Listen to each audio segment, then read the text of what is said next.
Yang melawan? Hidup! Saya seharusnya menjadi pembicara dalam seminar Salam Papua kemarin di kampus kalian, tapi dibatalkan karena pihak kampus mendapatkan tekanan dari Kodam. Nama saya Surya Anta, saya juru bicara Front Rakyat Indonesia untuk West Papua.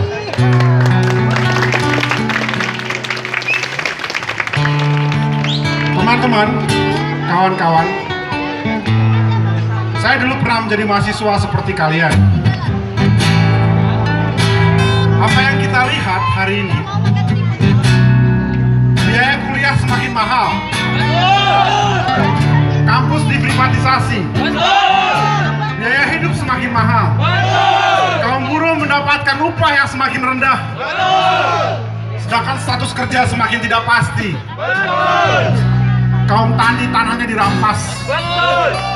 Sementara gedung-gedung, apartemen-apartemen, hotel-hotel dibangun, termasuk di Batu sana, sehingga kadar air semakin sulit didapatkan.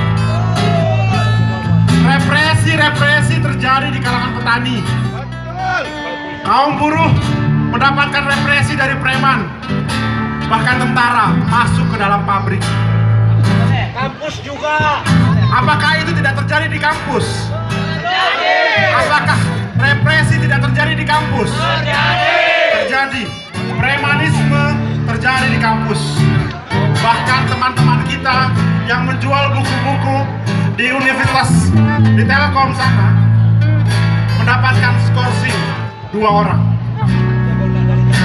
Kita mendapatkan satu situasi di mana jerih payah gerakan mahasiswa 18 tahun yang lalu menggulingkan rejim militer Orde Baru Soeharto ternyata semakin hari semakin membuat kekuatan-kekuatan lama bangkit. Seorang jenderal yang dulu diduga menculik aktivis seperti Wiji Tukul, Herman Hendrawan, Suyat dan sebagainya sempat menjadi calon presiden. Seorang anak penguasa kemungkinan pada 2019 nanti akan menjadi calon presiden. Sementara rasisme terus berkembang, konservatisme terus berkembang. Tidak hanya terhadap orang-orang Tionghoa, tapi juga orang-orang Papua.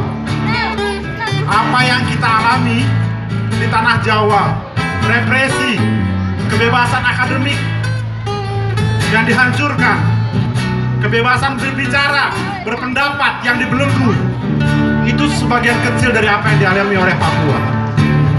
Di Papua, jangan pernah kalian berpikir bisa keluar jam 10 malam seperti hari ini. Aktivis yang keluar jam 10 malam akan ditabrak lari atau diculik kemudian digantung di pohon seperti ini. Lalu dibuat seolah-olah dia gantung diri, padahal dia dibunuh. Ada seorang pemimpin gerakan, dia ditangkap, kemudian perutnya dirobek, namanya Justinus Murim. Tentara kemudian berfoto di depan jenazah dia saat perutnya sudah memburai. Ada pimpinan gerakan KNPB di Sorong, dia diculik, kemudian dipukuli dan dimasukkan ke dalam karung, lalu karungnya dibuang di laut. Apakah kita, saya bangsa Indonesia, kita bangsa Indonesia yang lahir hasil dari perjuangan melawan imperialisme, melawan kolonialisme Indonesia, melawan fasisme Jepang, melawan rasisme, kita akan berlaku lagi rasis. Kita akan menjajah orang-orang Papua. Kita akan membiarkan penghancuran alam. Kita akan membiarkan pembantaian, genosida perlahan. Tahukah teman-teman, dalam kurun 5 tahun saja Soeharto berkuasa, lebih dari 2 juta orang meninggal. Tidak hanya orang-orang yang berideologi komunis, tapi juga orang-orang yang berideologi Islam. Tidak hanya pembantaian terhadap pendukung Soekarno dan simpatisan PKI, tetapi mereka juga korban dari HU Koneng, tragedi di Lampung, Gedung Pombo dan sebagainya. Tidak hanya orang-orang yang berideologi komunis, tapi juga mereka yang berideologi dan pendukung Masyumi, ataupun mereka yang berideologi lainnya. Apakah kita akan mengulangi sejarah? Tidak. Apakah kalian akan membiarkan sejarah berkuasa kembali terhadap bagi kaum Orde Baru? Apakah Orbais yang salah satunya sekarang menjadi menteri akan berkuasa kembali? Akankah kalian membiarkannya? Kalau kita membiarkan kekuatan lama bercokol lagi, bukan hanya orang Papua yang akan dibantai, bukan hanya orang-orang Tionghoa yang akan dibantai, tapi suatu saat kalian juga akan dibantai. Teman-teman, sebagai suatu bangsa, tidak akan ada perubahan jika kita tidak memperbaikinya. Apa yang harus kita perbaiki? Sejarah masa lalu. Apa itu sejarah masa lalu? Sejarah masa lalu kita yang kelam. Bukan hanya soal pembantaian pasca 65 terhadap korban-korban Haur Koneng, Tanjung Priok, Kedong Ombo dan sebagainya, Timor Leste, tapi juga orang-orang Papua.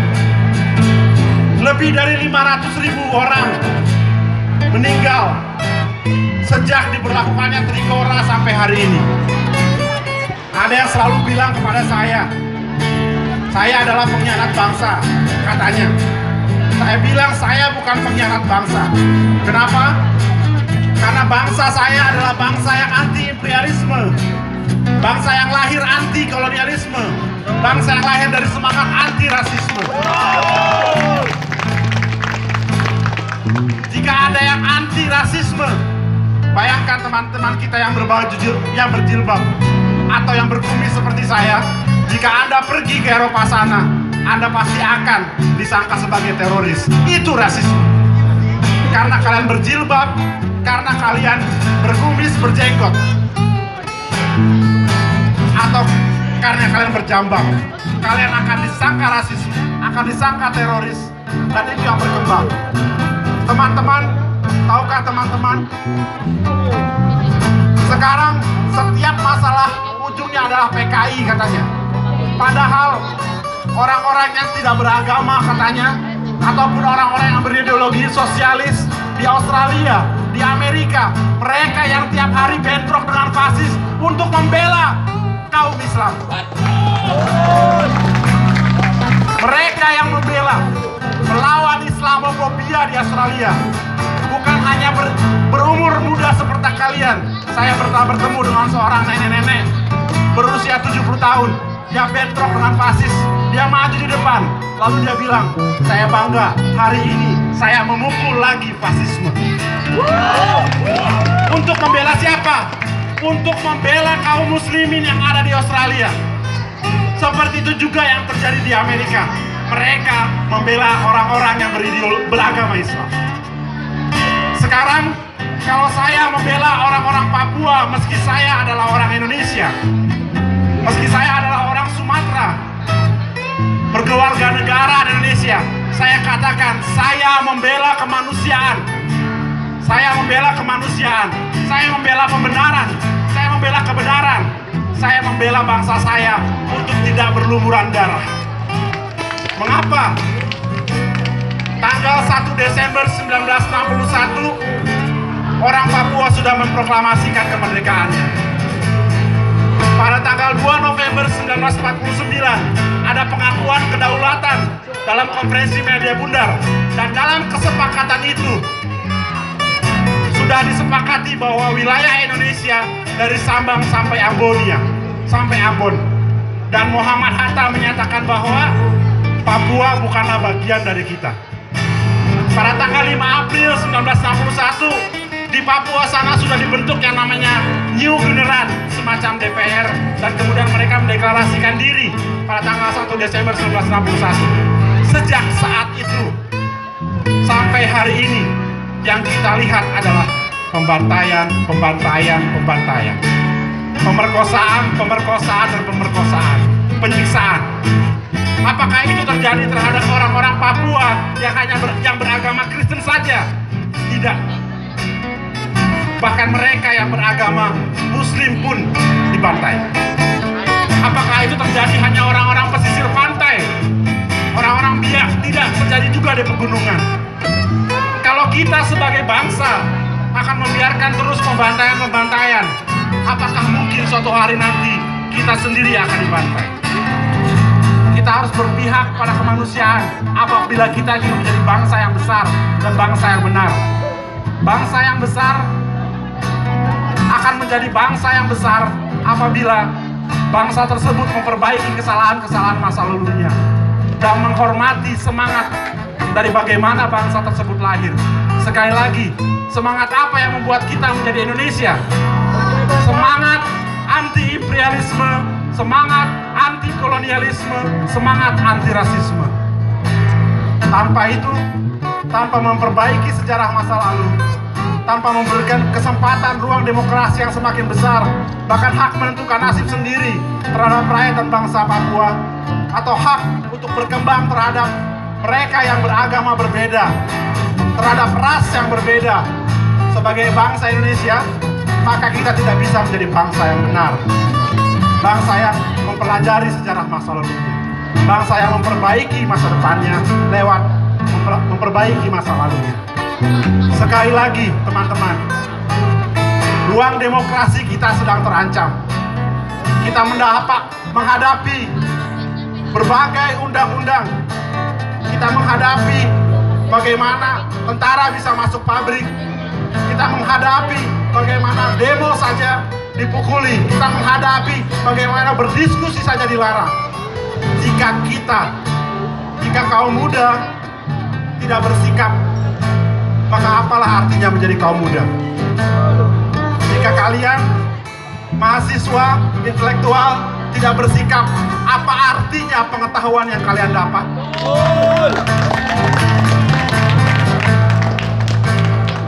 Sebab mereka yang mengetahui, seharusnya mereka lah yang bertindak sebagai tanggung jawab intelektual kita, tanggung jawab intelektual kaum muda mahasiswa. Jika setiap hari kita membiarkan penindasan itu terjadi, maka suatu saat penindasan tersebut akan menghampiri kita juga. Jika orang-orang Muslim membiarkan orang-orang Kristen dibakari gerejanya, jika orang Muslim membiarkan orang-orang beragama Hindu dibakari gerejanya, maka suatu saat tentara atau kekuatan reaksioner lainnya, militerisme dan kekuatan reaksioner lainnya akan membuat ancaman-ancaman terjadi hingga ke dalam masjid sekalipun. Mengapa? Karena akan dituduh teroris, akan dituduh ini dan itu. Oleh karena itu teman-teman mahasiswa, kaum progresif, kaum intelektual, kaum muda dan mahasiswa, hidup tidak hanya kos dan kampus. Hidup tidak hanya pacaran dan kuliah. Dan sekali lagi, berjuang tidak hanya sampai skripsi, tidak hanya sampai pelaminan. Berjuang adalah sampai tetes darah penghabisan. Apakah kita sanggup bahwa perjuangan kita tidak hanya sampai skripsi? Apakah sanggup berjuang dan melihat serta memperbaiki segala kesalahan, segala penindasan tidak hanya sampai pelaminan? Mengapa? Karena perubahan-perubahan masih begitu panjang. Jalan perjuangan begitu panjang. Kesetaraan bagi perempuan dan laki-laki, kebebasan berpendapat, ruang demokrasi harus terus dipertahankan dan tidak bisa dipertahankan apabila kaum muda, kaum intelektual hanya berjuang sampai skripsi atau sampai pasca sarjana atau sampai pelaminan. Setelah pelaminan, biarkanlah hidup kita ditindas. Tidak bisa. Mengapa? Karena apa yang terjadi hari ini, mempertahankannya, memperluasnya akan menjadi cerminan di masa depan. Apa yang didapat oleh IMM hari ini dengan membuat panggung politik, panggung budaya adalah hasil jerih payah mereka yang mati, hasil jerih payah mereka yang berdarah-darah. hasil jerih payah mereka yang menangis, hasil jerih payah mereka yang diculik. Tanpa itu, sebumi tidak akan bisa bernyanyi. Tanpa itu, IMM tidak bisa membuat bintang seperti ini. Tanpa itu, kita tidak bisa membaca buku-buku kritis lain. Kita menikmati kebebasan hasil dari mayat orang lain. Kita menikmati demokrasi hasil dari jerih payah orang lain. Kalau kita tidak mempertahankan dan memperluasnya, kalau kita tidak bersolidaritas terhadap rakyat dan bangsa Papua, kalau kita tidak membuat kita semakin manusiawi, semakin progresif, semakin berkembang, maka kaum yang anti demokrasi akan memanfaatkan ruang demokrasi seperti yang terjadi kemarin. Prabowo yang anti demokrasi memanfaatkan ruang demokrasi untuk jadi capres, dan lain-lainnya memanfaatkan demokrasi untuk menjadi capres, untuk menjadi pejabat dan sebagainya. Siapa yang berjerih payah terhadap perjuangan demokrasi adalah gerakan mahasiswa. Sekali lagi, gerakan mahasiswa. Satu-satunya perubahan di dunia ini, ada satu rezim diktator militer yang bisa terguling tanpa senjata. Dipelopori oleh siapa?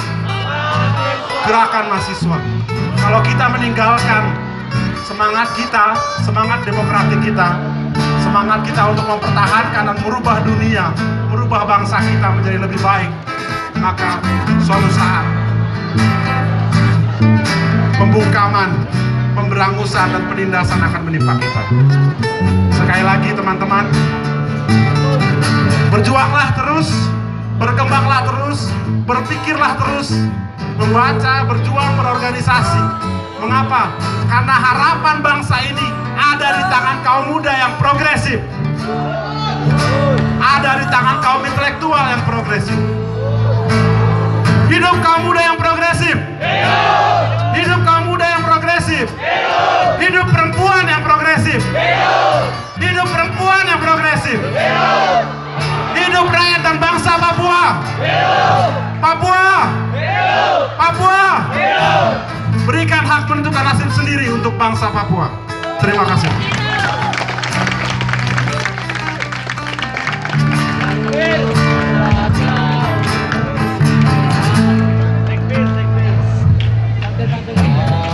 Dalam hatiku bergetar menjerit melihat luka menganga menghiasi wajah duka anak-anak Indonesia.